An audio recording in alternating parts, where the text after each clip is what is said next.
जगन्नाथ मंदिर की अनसुनी बातें। जगन्नाथ मंदिर भारत के ओडिशा राज्य के तटवर्तीय शहर पुरी में स्थित है। जगन्नाथ शब्द का अर्थ सारे ब्रह्मांड के जगत के नाथ ऐसा होता है। इनकी नगरी ही जगन्नाथपुरी कहलाती है।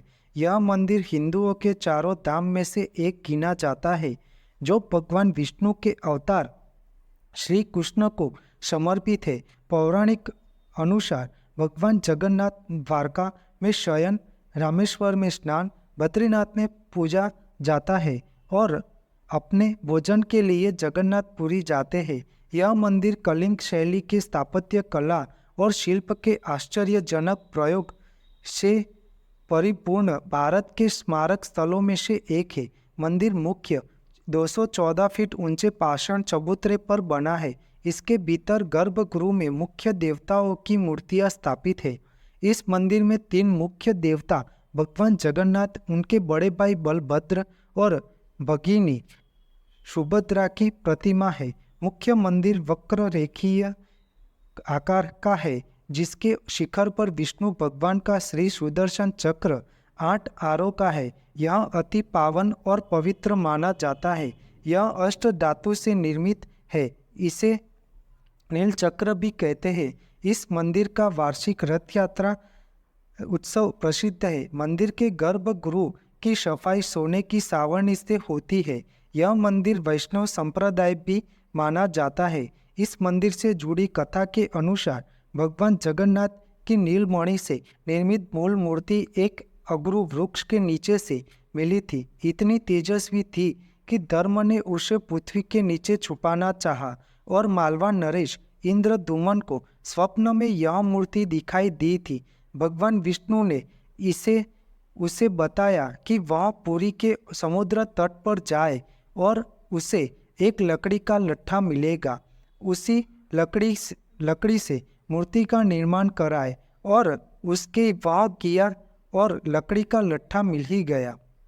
और भगवान विश्वकर्मा ने उस बढ़ई मूर्तिकार के रूप में उपस्थित हुए और उन्होंने एक शर्त रखी कि वह एक माह में मूर्ति को तैयार कर देंगे, लेकिन तब तक वह एक कमरे में बंद रहकर मूर्ति का निर्माण करेंगे और राजा या कोई भी अंदर नहीं आए।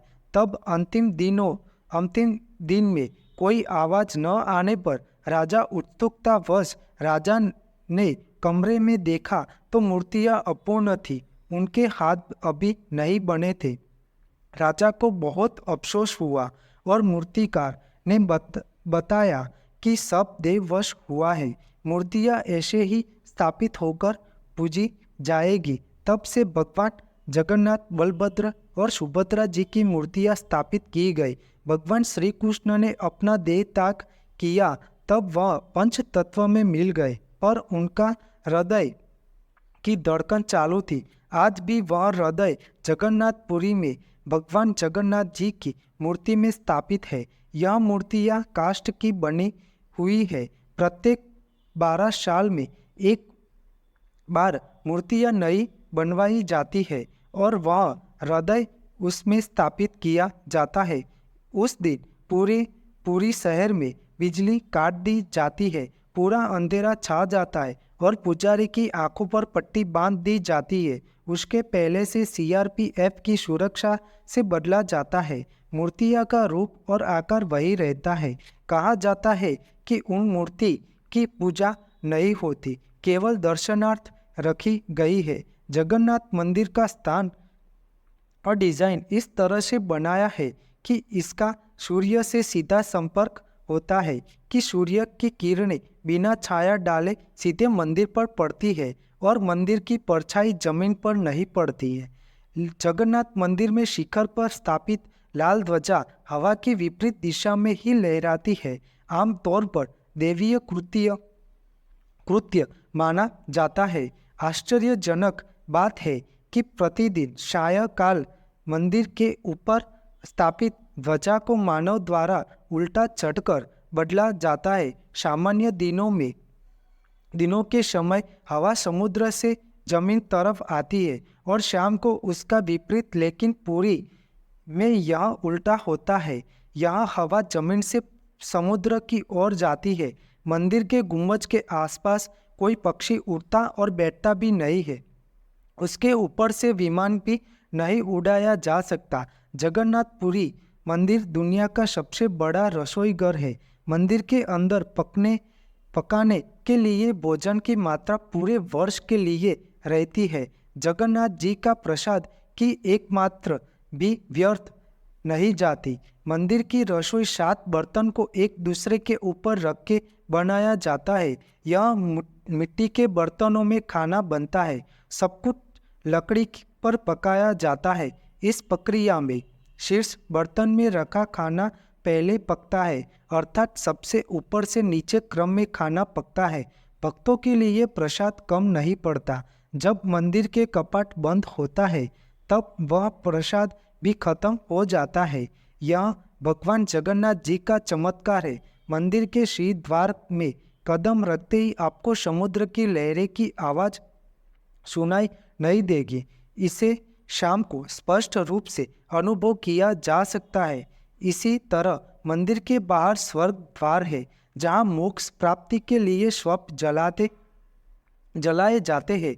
लेकिन आपको मंदिर के बाहर जलने की गंध महसूस होगी, लेकिन मंदिर में गंध महसूस नहीं होती। यहाँ हनुमान जी जगन्नाथ जी की समुद्र से रक्षा करते हैं। मान्यता अनुसार भगवान जगन्नाथ पहली बार ज्येष्ठ पूर्णिमा पर स्नान किया तो वह बीमार पड़ गए। उनके बाद उनका इलाज किया गया और 15वें दिन भक्तों को दर्शन दिए। इसलिए मंदिर 14 दिनों तक बंद रहता है। भगवान जगन्नाथ जी की रथ यात्रा विश्व विख्यात है। जगन्नाथ जी के रथ को गरुड़ ध्वज कहलाता है।